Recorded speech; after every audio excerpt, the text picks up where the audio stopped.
Welcome to the Sedona Soul Sisters show, down-to-earth discussions on spirituality, metaphysics, paranormal, and healing topics.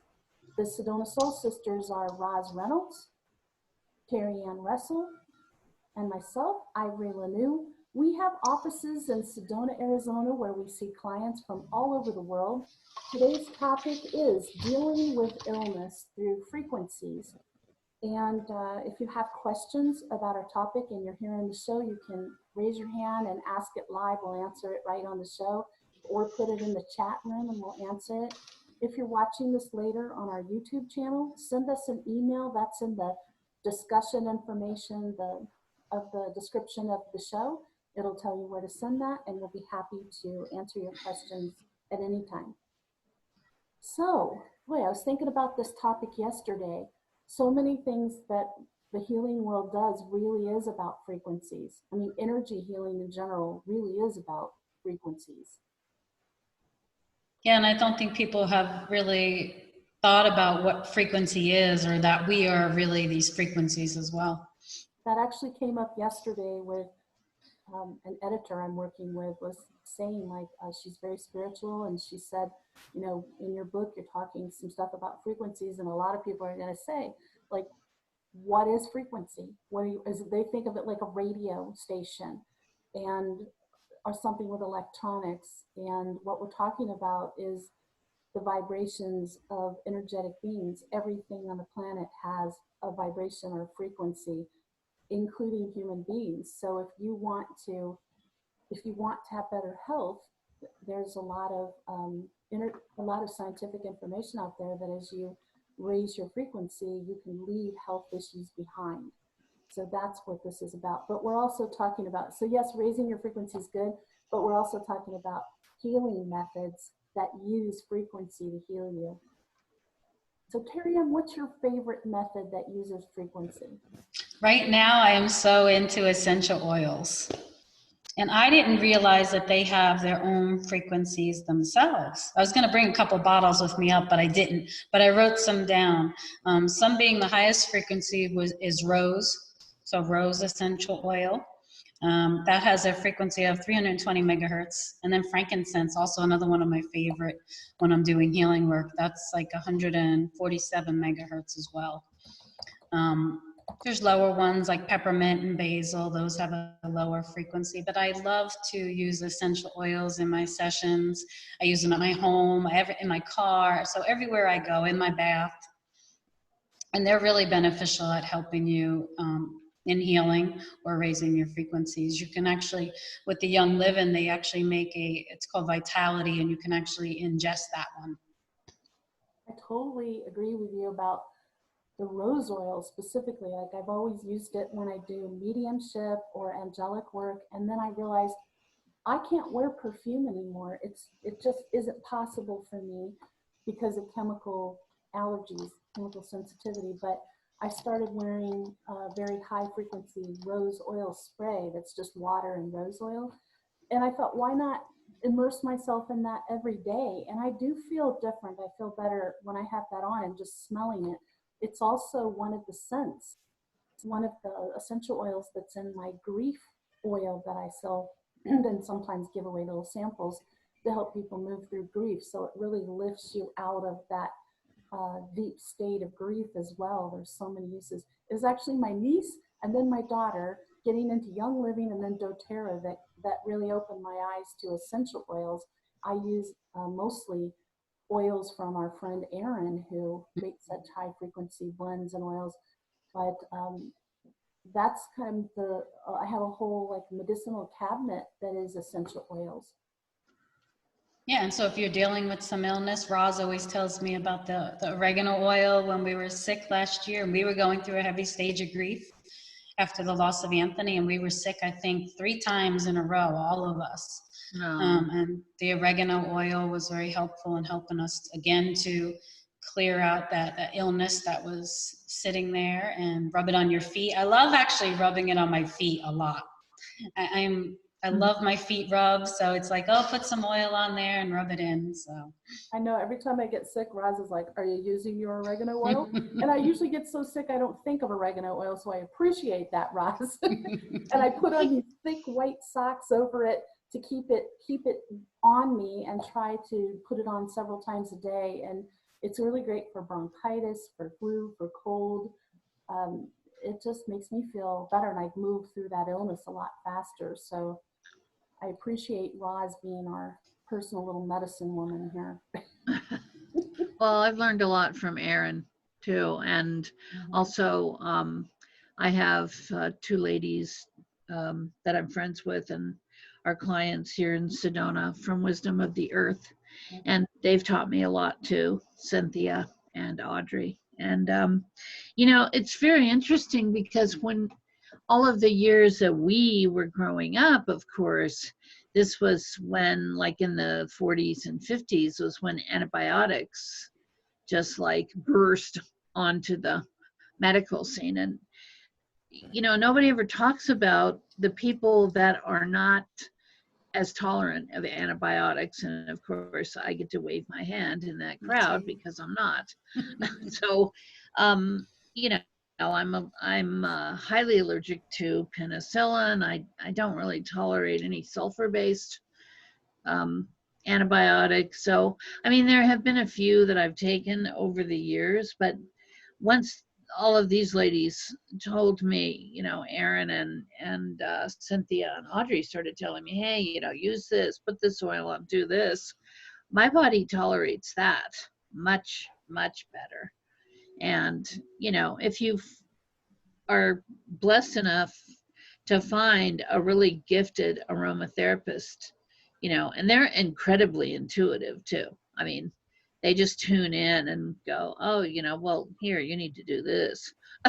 And it will help you. And so I think it helps your body, as opposed to antibiotics, which are basically kind of attacking whatever you have encountered, virus or whatever, bacteria, whatever. They don't work really. I mean, we've been sort of cultured to think they work on bacteria and stuff, but they're really not very effective on that stuff. So this is something that soothes and works with your immune system, and it's kind of like a little miracle for me. So it's so funny because my mom was from the piney woods of Arkansas, and she used a bunch of different oils. So, I mean, I had that as a child, but when we went into the 50s and 60s with the antibiotic thing, everybody went with that, and never even occurred to me that it wasn't helping me all that much. I remember my grandmother making like I don't know if it was like mineral oil or like rose oil, but she would make like these concoctions in the kitchen. I always said she's like a kitchen witch. She'd have all these things going and some like rose, and she loved the smell of rose. So rose water. And there's actually a great place in Tlaquepaque. I found bottled rose water that I will drink also or put in my bath. I could say it's really good. I want to point out our friend Erin's website is urbanmedicinewoman.com. So if you want to check that out. And then here in Sedona, there's also another really good company for that, Still Point Aromatics, which I go to off and on because they'll carry essential oils that they make themselves there, and they're very particular about the oils they use, just like Erin is. When I want to clear a house, if I need very high frequency oils, or something specialized, I go there. They're very professional. They have a good selection. So we're lucky to have Still Point Aromatics here in town. And now Erin has moved to Oregon, but she's selling all over the world. So those are two good places for you to check into if you want some very high quality oils for medicinal purposes. And so, I think you develop a relationship. Like I said, I mean, it's a friend's relationship. It's an intuitive connection that you have with your aromatherapist. And of course, I I've worked with Erin a long time too, and I just love her.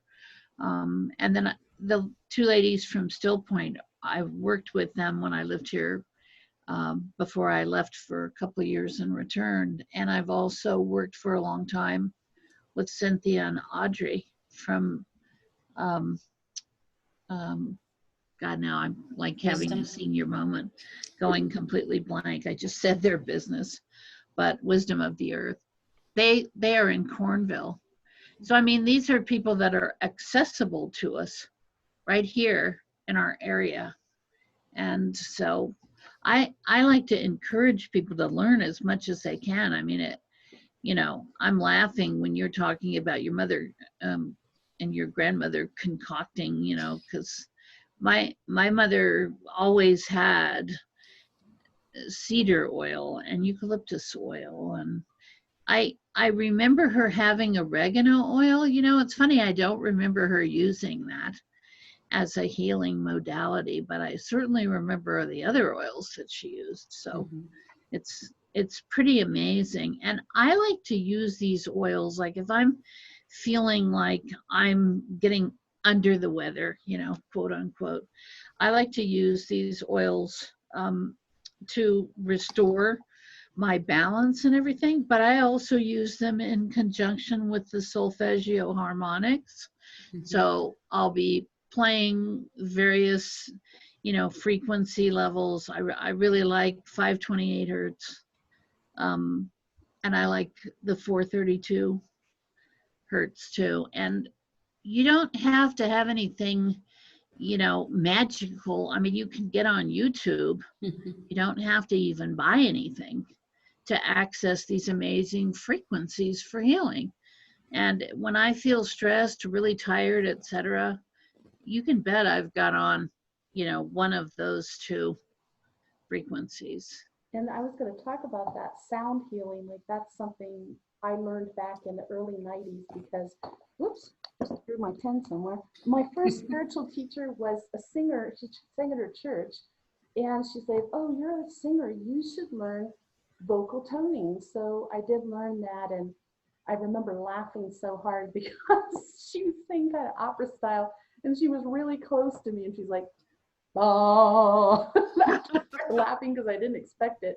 But I kind of want to talk about that a minute too, because like it is singing a specific note on a specific vowel sound for specific purposes, mental, emotional, and physical. And I remember doing a demonstration of this for a group in Prescott Valley. And there was a dentist friend of mine there, and he was rolling his eyes. He's like, oh, and then I did one. He had sinus issues. I didn't know that, but I have sinus issues. So I did the sinus one, and he was right across the table from me. And I saw his eyes go like this, and he pulls back, and after I was done, he's like, oh my God, as soon as you started, my sinuses were like vibrating, and now I can breathe. And then he was sold. So, when you get it for the tone and the vowel sound you need, and there's a wide range, then it's pretty amazing what it can do. And it's just sustaining that on a very powerful note like that, my teacher who blew me away. So that's the same theory for singing bowls. And that's something, we have some amazing places here in Sedona where you can go in and they're singing bowls of every size and they'll play them for you. And places, our friend Sedona Sun, who comes through town now and then and does amazing sound healing sessions at a local business, and that's pretty powerful, where you can just feel your whole body start to buzz. Kind of, it's just healing you at a very powerful level. So singing bowls, you could even experiment with some in a store and find the one that has the note, because each one, based on their circumference of the bowl, is a different note. It's the same as vocal toning. It's singing a note. When you get it singing, it's singing I just a note love you those. feel. Me Like too. you'll know when it's the right one, because you'll feel it in your heart, and you'll be okay. That's the one for me.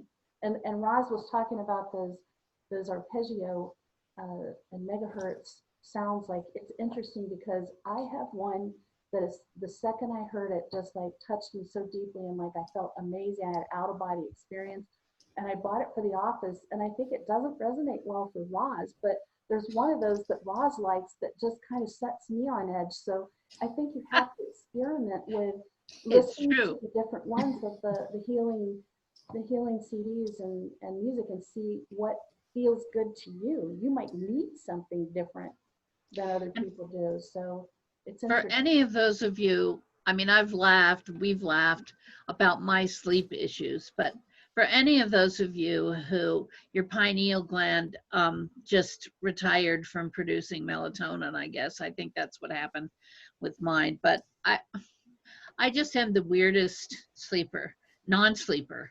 And I can go on one of these frequencies, either 528 or 432 hertz, put in my earbuds, and zonk. I mean, I'm gone. I am just so relaxed. I'm sound asleep. And there's one I listen to all the time when I'm awake.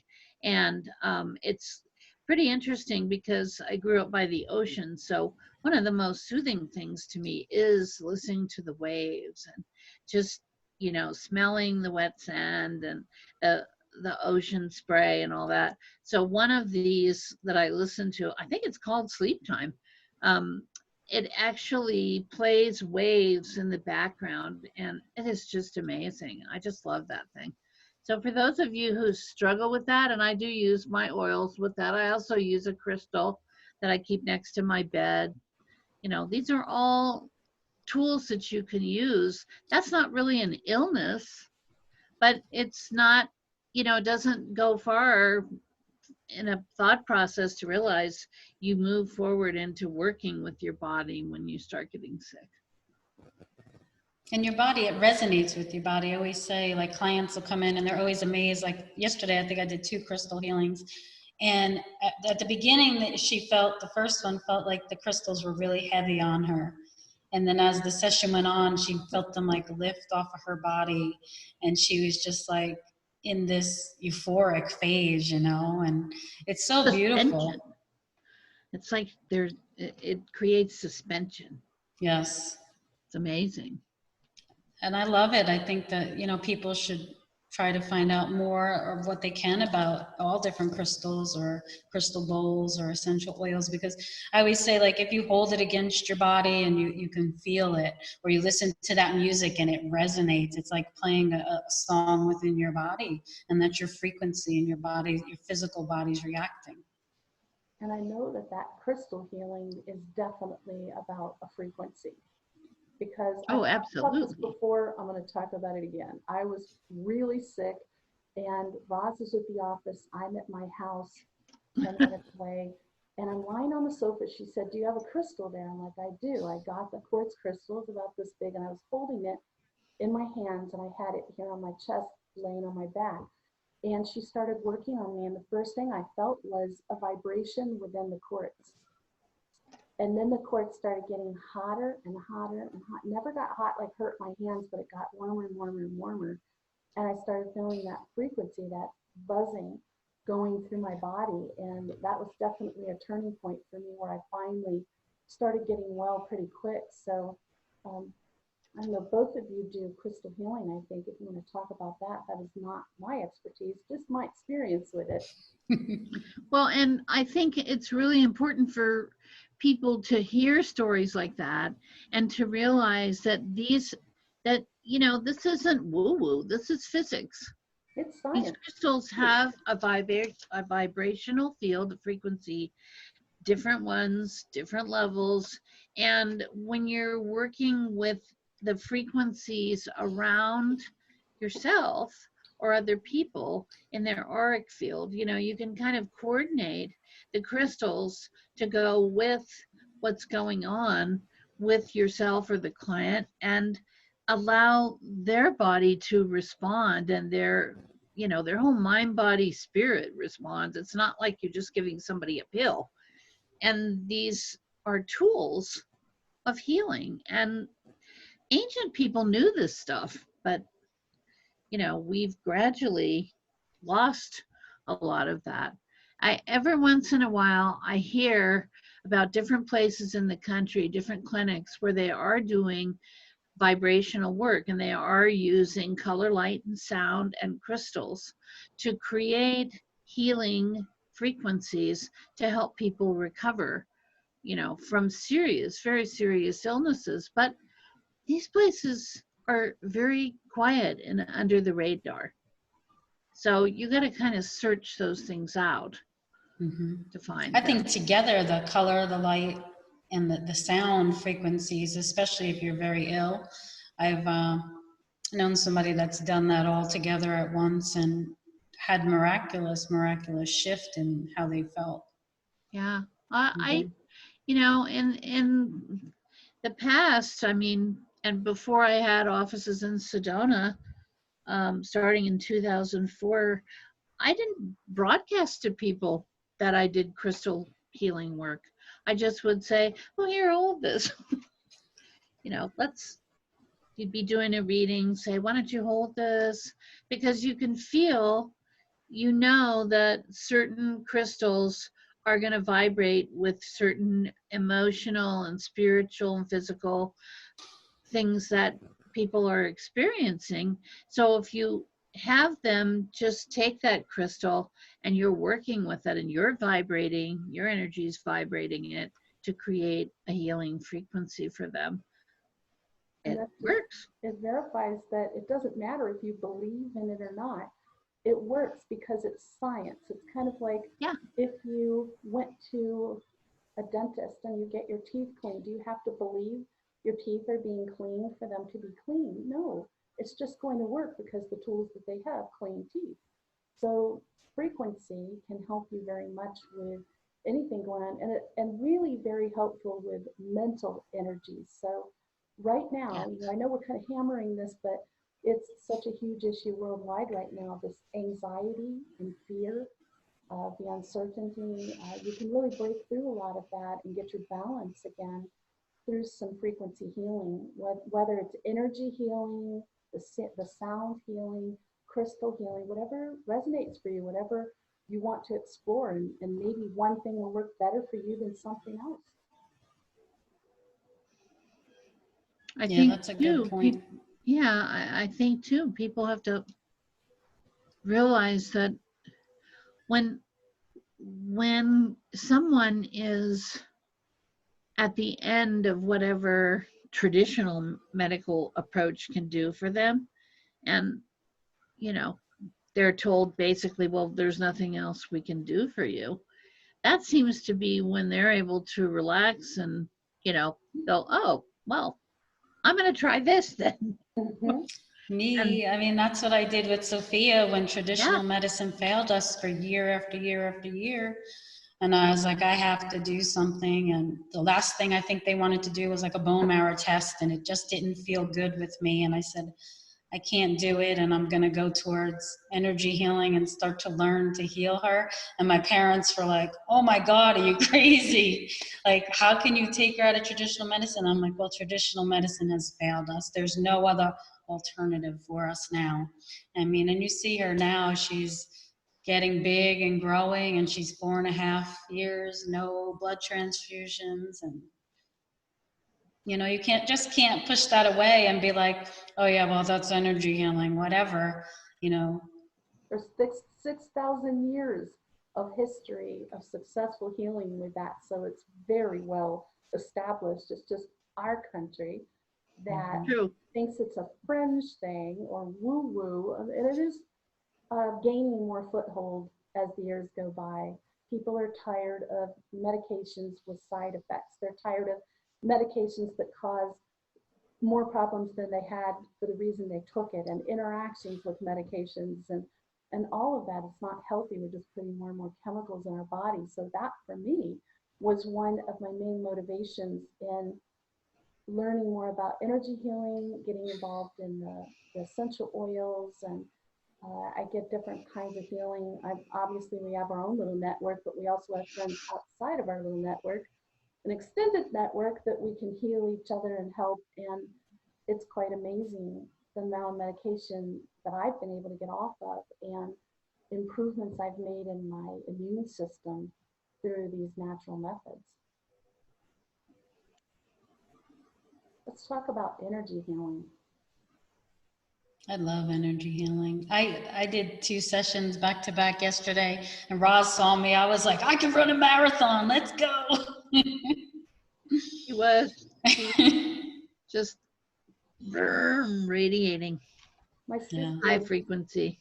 I had a sister day with her Tuesday, and she was telling me that a friend of hers had brought up energy healing and asked my sister Dee, have you ever heard of this? And she's like, oh yeah, my sister does energy healing. And he asked her, well, do you believe in it? You know, and she said, oh my gosh, yes, because I had this kid, I'll still remember this. It was early, I was still learning it actually. I was still in my long training of that. And she had a kidney issue, which she still has ongoing kidney stones, but she had all this fluid build up in her abdomen, and her thigh was very swollen from all the fluid. She couldn't sit, she couldn't be comfortable, she couldn't sleep. And the doctor said there's nothing they could do till her surgery, they'd relieve it. Well, that was like a week away, and she was in agony. So she came up here, well, then to Prescott, she came up to Prescott, and I worked on her for an hour or two, and it all drained out that night. Like she said, she had to stop 4 times on the way back to Phoenix to urinate because the fluid was exiting her body so fast. And by the time she got home, the swelling was half gone. When she woke up she slept really well, and the next day it was gone. And so for her, you know, it's always when something works, when energy healing works, that somebody's sold on it, and all of their words and thoughts of, oh, this is, my dad used to call it my voodoo. So did Dee's husband, that That's voodoo. what my son calls it. But now they ask for it. So can I have that thing you do? But everybody, it has to be sold in a different way. Some people are more open-minded to it, but you know, I like to take advantage of when people are in a stuck position with Western medication. Let me try to help you with that. What do you have to lose? Because I want, not just that I want them to see I can do energy healing and it's going to help you, but I want to open their eyes to getting this on a regular basis, considering this as a normal part of your health process when you have issues, instead of getting the medication. Things, you know, I just think it has such huge potential. The whole thing really, what it comes down to is allowing your mind to open, therefore opening your heart, and being ready to receive healing that comes from, I don't know, to me, it's sent to me when I'm working on people. It's not me. It I can feel that energy coming in. I can feel it. I can see it. I can see the white light coming in through the top of my head, and I can feel it going out through my hands. If I'm doing distance healing, I still feel it. I still feel it enter, and I still feel it, you know, when I'm sending it to whomever is experiencing pain or suffering. So I think, you know, if we can just, during this time of the awakening, especially if we can just kind of get people to open to the possibility that, you know, one of the things about our culture that's so difficult kind of to work with is everyone thinks that everything has to have the answer. You know, medicine has to have the answer, science has to have the answer, education has to have the answer. Sometimes the answer is just sent from a higher authority than that, and be ready to roll with that. And if like Terry Ann, you know, and you suddenly are faced with dealing with a child or a family member who desperately needs a different approach, you're the chosen, you're the one. Got to run with it. So I remember when you first came in and you were telling me, you know, about Sophia and all the things that had gone on, and I was just like, you know, It's amazing that you realized that it just hit you and you realized I have to do this myself. I And have that to. again is that divine timing intervention, that thought that comes in that may not be yours. I mean, I was introduced to Reiki when my boys were little, but I just didn't have time to do it. So I sort of pushed it away for years and years and years. And here it was again presenting itself. Now you have to learn this, you know, it's you that's going to have to do this. But one of the things that I really also love is the pyramids that Ed makes. I have one over my Reiki table. And I could just lay under there, and it almost feels like there's like 1,000 healers that are healing me. Like this ray comes down of energy through that Yeah. pyramid across my whole body. And it's just, it blows my mind to think that this little wooden pyramid is so powerful. And the science behind that, and the amazing amount of information online from the Russian scientists who, you know, researched this. There are pyramids all over this earth. They're not there by accident. They were put there because they are amazing energetic tools. And it's, you know, I mean, I sleep under one, I sit under one. I so you open, once you open to these frequency sort of creator tools that we have access to, there are so many of them too. You know, it's not just color, light, and sound. It's also shape, geometric shape. So very powerful. They are, and that's why I think it's funny when people come into our lobby, they'll see our big pyramid and like, what's this? And like, well, that's a healing pyramid. So you can, if you ever visit us in person, you're welcome to just sit in that pyramid and soak up some healing. Some people like to sit in it while Ed gives them their ionic detox foot bath. Most people sit in it while they're waiting for their session or waiting for a friend to finish, but you can feel it. I can only take about 20 minutes of that, and then I start feeling like I'm going to faint. Like it's over energy for me. So It's intense. it is intense. It is. It just looks like a wooden pyramid frame, but the way it's the diameter of the base, the pitch of the pyramid itself is what Ed is very detail oriented. So I'm sure he took those diameters and measurements given by that Russian site that came up with these, and it's very precise. So he makes pyramids for a lot of different purposes. And that, I think, does he sell those on Sacred Intuitive Elements, Roz? Mm-hmm. Okay, so you can visit Sacred Intuitive Elements if you want to see what we're talking about. We might even have some on our website. I probably put a couple pictures of them on there. They come in little sizes to huge sizes. I want to get back to energy healing for a minute because I was just thinking about something that happened before we started Sedona Soul Sisters. I was working somewhere else, and I did a lot of Qigong medical energy healing there. So a lady came in to see me. It was just another day. She lays on my table. She wants Qigong.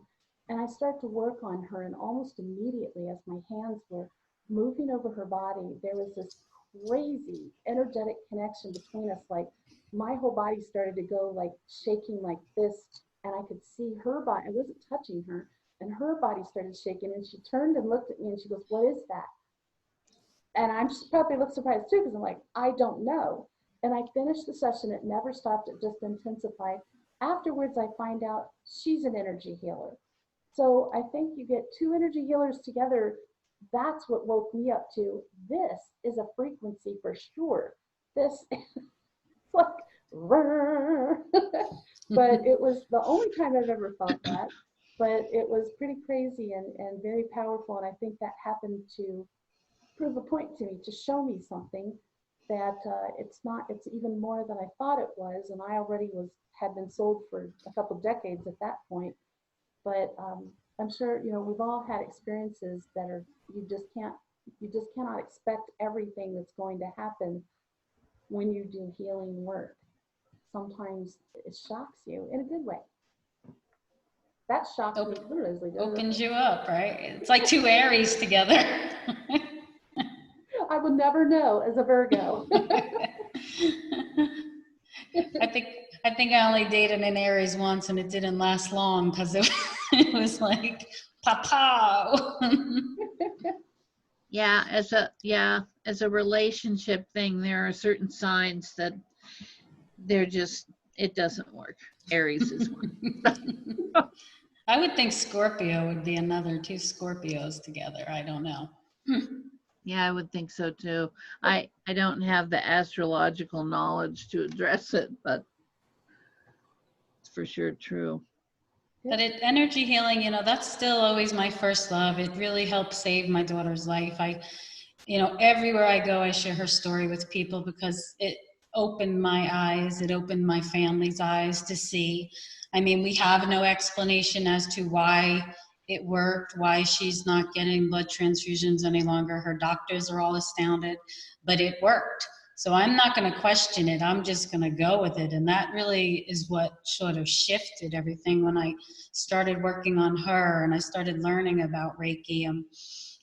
The energy, I could feel it, in my body and in my hands, and I could see the difference in her. And as she was coming along, you just can't deny, like you were saying, those experiences that you have.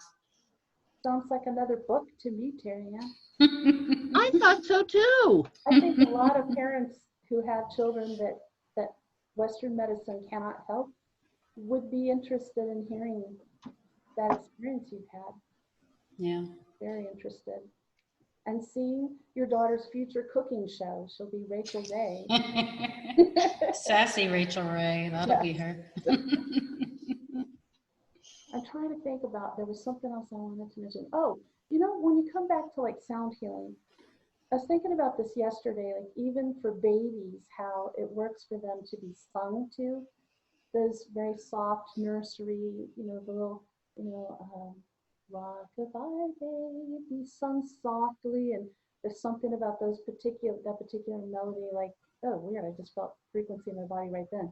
And it calms them down, it helps them sleep.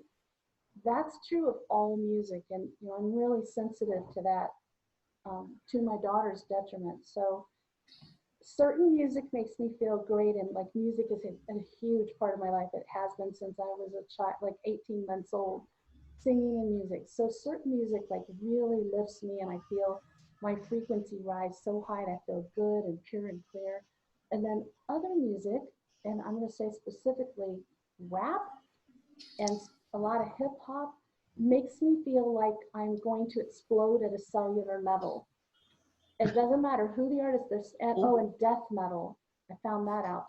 So things like that, like, are very discordant, and like, it's not that I really don't like the music, but it's not, I think the reason I don't like it is it makes me feel like I'm going to explode. Like all my cells start shaking like this in a bad way, and I feel like if I keep listening, it's just gonna go. So is that like that music that's like Yeah.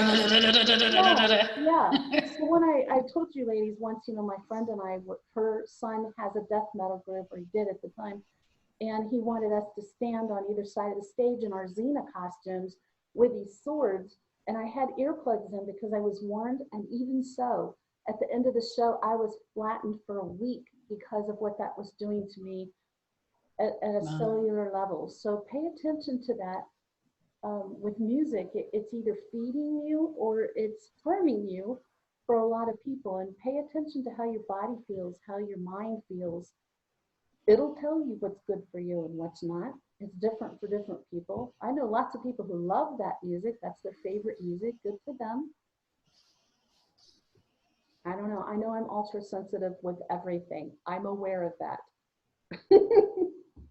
I know I used to love alternative metal back in the day, like that really hard, like heavy stuff. I can't listen to it now. It just does something to me now. It brings me down, and it's like, I just need quiet. Like, and it's funny because I used to love it. I used to like mosh and go to the mosh pit. Well, same thing, frequencies, different levels, and how they're impacting your energy field. And then you can't take it anymore. So I really didn't have a lot of exposure to that when I was very young. But then my husband was very much into AC/DC and things like that. And I'd have to leave the house. Like we had a smaller house. I had to leave. It was so harmful. But I wanted him to have his music. But my music, big surprise, was Celtic music. I love Celtic music. It makes me feel so good when I hear it, when I sing it. Um, I just love it. But it's lovely, calming music. Even lively music that makes me feel good. So we all have our thing, and be aware of that. I was going to say something else. Oh, so you might want to look up too the studies that have been done on, and there's a lot of them been happening for decades, about classical music. And there's certain composers that are, and I think I'm pretty sure Bach is one of them, that's considered to be the way it's written, the cadence, the notes, everything is very healing. So that's something you could listen to. And interestingly enough, with Miss Discordant here who can't take it, I love Stravinsky. I love that crazy, discordant, bizarre classical music. That's my favorite. You'd think that that would bother me, but it thrills me and it lifts my frequency up so high. I feel like I'm high, like on something, like I just get lifted up so high, get so excited listening to that music. And most people do not like it. So I don't know, that just goes to show you everybody has different things that are going to lift them up. Yep. That's your special frequency. I guess so. There's something about Stravinsky that I've always liked. Minor chords and a little bit discordant, like Chinese music is considered discordant for Americans' ears, but I like it a lot too. You know, it's chords that we don't generally have. So you just have to figure that out for yourself. And I think honestly, you know, as an adult, you've already figured it out. You know what you like, you know what makes you feel good, and you know what you don't like. But think of it like medicine almost. Like if you're around some music that makes you feel bad, it's hurting you to some degree, whether you realize it or not. It is doing something to your body, your mind, your spirit that you can't put your finger on, but it doesn't feel good. So pull yourself away from it.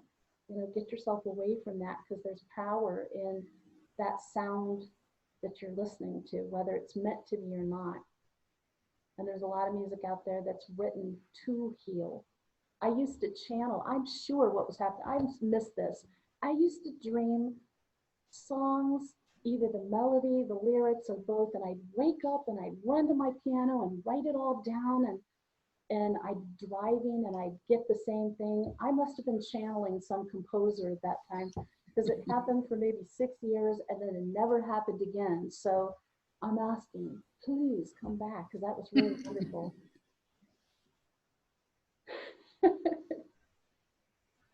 Any other thoughts on frequency?